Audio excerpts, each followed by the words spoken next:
Okay, so we're going to talk about grooming rabbits today. So before we start grooming the rabbits, we're just going to do a basic run through of my grooming kit. So these are sort of some of the essential brushes over the years that I've found are the best for grooming rabbits. So the thing I use the most for a heavy molting rabbit is this molting comb. It's just a dog comb, and you can buy it in Jollies or Pets at Home. It's got the double layer of teeth, and I find that's really good for getting all those little knots and loose bits of hair out of the rabbit. So that's probably the comb I use the most.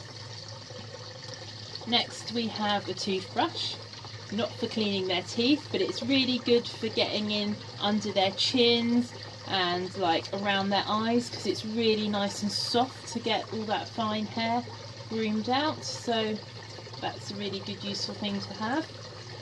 This comb is like a roller comb, and the little needles sort of spin on it, and I would use this for going backwards and forwards through the rabbit's coat to release any hair, just to give their top coat a quick going over.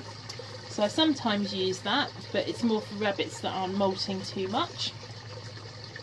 Then I've got the stickler brush.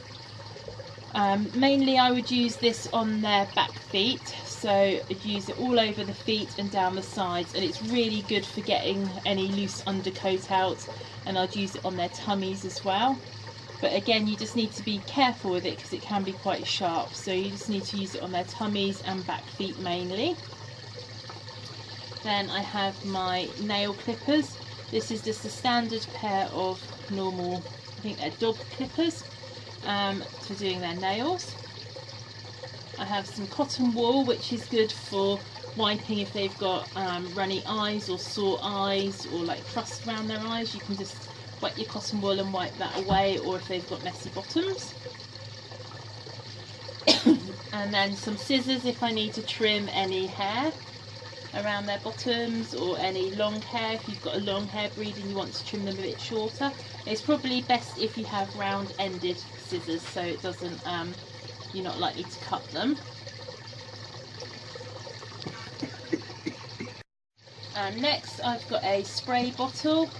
You can either just have water in this, or I tend to use a mix of witch hazel and water, and it's good just for refreshing their coat at the end of the grooming session. I tend to spray it onto my hands, rub my hands together, then work it through the coat just to freshen up your rabbit. And then I've got some tea tree skin cream, which is really good for applying to any little nicks or cuts or anything you might find, so I find that handy just to have in my grooming kit. And then the most important thing is the brush to get the hair off of your clothes, because if you're grooming out a molting rabbit, you're going to be absolutely covered in hair. So this brush is great for just brushing off your jumper to get all the fluff off of you when you've finished. Okay, so that's our basic grooming kit.